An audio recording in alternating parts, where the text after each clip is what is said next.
ठीक है, तो मैंने आपको ज्योग्राफी की रिलेवेंसी बताई है, तो जो मैं पढ़ा रही हूँ टॉपिक से मत हट जाइएगा। हम मैपिंग पढ़ रहे हैं, ज्योग्राफी, लेकिन पता होना जरूरी है ना कि हम क्यों पढ़ रहे हैं, हिस्टोरिकल पॉइंट ऑफ व्यू से क्या इंपॉर्टेंट है, ज्योग्राफी क्या हेल्प करती है ना। नहीं तो घूमते रह जाओगे, कौन कहाँ से आके मार के चला गया है ना। तो केप ऑफ गुड होप क्या है, कहाँ है, ठीक है, एक चीज ये। और दूसरा, असम के लिए प्लान बनाया जा रहा है, क्यों बनाया जा रहा है, पता होना चाहिए ना कि असम की भौगोलिक स्थिति कैसी है, इसलिए। और दूसरा, इकोनॉमी, ऐसा कुछ भी नहीं होता है कि कहीं कोई देश इतना उत्पादक है और कोई देश कितना भंडारण है, तो ऐसी चीजें क्यों है इकोनॉमी में। तो ये सब कुछ डेटा आपको समझने में मदद करता है। ये टॉपिक है कि आप ज्योग्राफी क्यों पढ़ रहे हैं, इसको मत भूलिएगा, ये बहुत जरूरी है। और इस विषय को हर जगह आप अप्लाई कीजिए। आप जब पॉलिटी पढ़ेंगे ना, और जब अनुसूचियां पढ़ेंगे, उसमें जब वो 22 भाषाएं आपको याद करने को आएंगी, याद नहीं होगा, सही बता रही हूँ, याद नहीं होगा। 22 भाषाएं तो छोड़िए, 8 भाषाएं आपको याद नहीं होंगी, 8वीं अनुसूची की 8 भाषाएं नहीं याद होंगी आपको।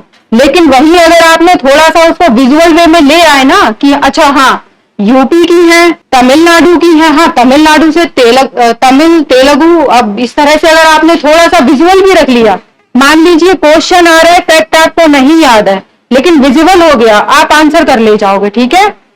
तो ये जितना भी मैंने डिस्क्रिप्शन आपको दिया है, ये बताने का बस यही एक मतलब है। आप चाहे करंट अफेयर पढ़ें, आप चाहे हिस्ट्री पढ़ें, आप चाहे इतिहास भी पढ़ें, आप कुछ भी पढ़ें, इस चीज को अप्लाई करके आप देखिएगा, है ना। कहते भी हैं कि हमारी जो 100% मेमोरी है वो 25-25% भाग में डिवाइड करी गई है ना। एक 25% जब हम बोलते हैं, एक 25% जब हम सुनते हैं, और तीसरा 25% जब हम लिखते हैं, और चौथा जब हम रिवाइज करते हैं। 100% आपकी मेमोरी कंप्लीट हो गई, ठीक है। चलिए कम टू द टॉपिक।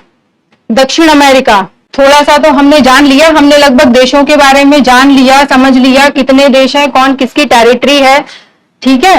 अब एक चीज आप देखो, दक्षिण अमेरिका, आप अपने मैप में देखिएगा, मेरे मैप में आप मत जाइए, क्योंकि मेरा तो पढ़ाने में भी आपको रफ हो जा रहा है, ठीक है। तो उसमें ठीक से आपको शायद शेप और साइज ना भी दिखाई दे। आप देखिए अपने मैप में, दक्षिण अमेरिका एक त्रिभुजाकार आकृति में है, ठीक है, त्रिभुजाकार आकृति में, और क्षेत्रफल की दृष्टि से विश्व में इसका चौथा स्थान है। क्षेत्रफल की दृष्टि से विश्व में इसका चौथा स्थान है, ठीक है।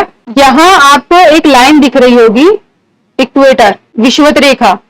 दूसरी आपको दिख रही होगी मकर रेखा, ट्रॉपिक ऑफ कैप्रिकॉर्न, यानी कि 2 तापजन्य रेखाएं इस महाद्वीप से होकर के गुजरती हैं, ठीक है। और ये क्वेश्चन कई बार स्टेट पीएससी, इंक्लूडिंग यूपीएससी, और लगभग हर एक कॉम्पिटिटिव एग्जाम में आपसे पूछा ही जाता है।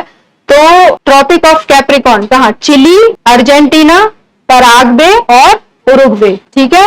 और इक्वेटर को आप देखो ऐसे याद कर लो, अगर इकोनॉमी वाले थोड़े से जानते होंगे, ईसीबी है ना, इकोनॉमी में ईसीबी, एक्सटर्नल कमर्शियल बोरोइंग क्या होती है, इकोनॉमी वाले जानते होंगे, तो उसको ऐसे याद कर लीजिए, है ना।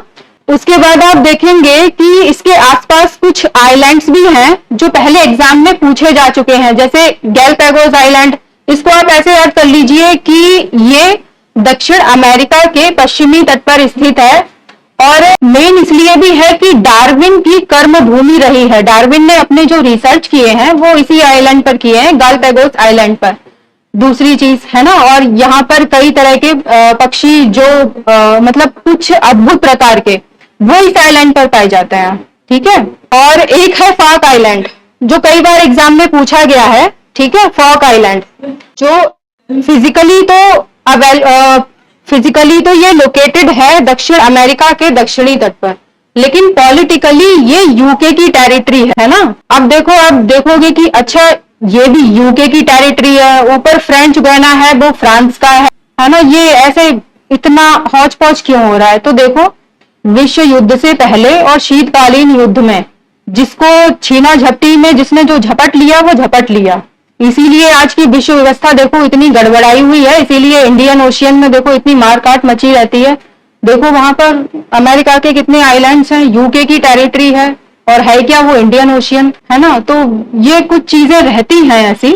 चलिए अब आते हैं हम इंपॉर्टेंट सिटीज पर, ठीक है। ब्राजील किस लिए जाना जाता है? ब्राजील अमेजोन फॉरेस्ट के लिए तो जाना ही जाता है, लेकिन एक और भी चीज है जिसके लिए ये जाना जाता है, दैट इज कॉफी, है ना। वर्ल्ड की बेस्ट कॉफी ब्राजील में होती है ना, और इतनी बेहतरीन कॉफी होती है कि इसके नाम से एक इन्होंने पोर्ट भी बनाया हुआ है, सेंटोस, जिसको हम कॉफी पोर्ट के नाम से जानते हैं, ठीक है। ये एग्जाम में पूछा जा चुका है। सेंटोस, सैंटियागो, ये ब्राजील में ही अवस्थित है, ठीक है। उसके अलावा साओ पालो, ज्यादातर पोर्ट आपको यहाँ पे ऐसे देखने को मिलेंगे जो कॉफी एक्सपोर्ट करते हैं, ठीक है। और साओ पालो में अगर आप देखेंगे, यहाँ जो कॉफी के बागान होते हैं उनको फजेंडा कहा जाता है। फजेंडा वाकई आपसे पूछा गया है एक टर्म के बेसिस पर कि फजेंडा क्या है, तो फजेंडा कॉफी के बागान कहलाता है, ठीक है। उसके अलावा बेलम आपने सुना होगा, बेलम जो रबर और कॉफी निर्यात के लिए जाना जाता है ना। एक है कारजास, ब्राजील का लौह अयस्क निर्यातक पोर्ट है, शहर है ये कारजास, ठीक है।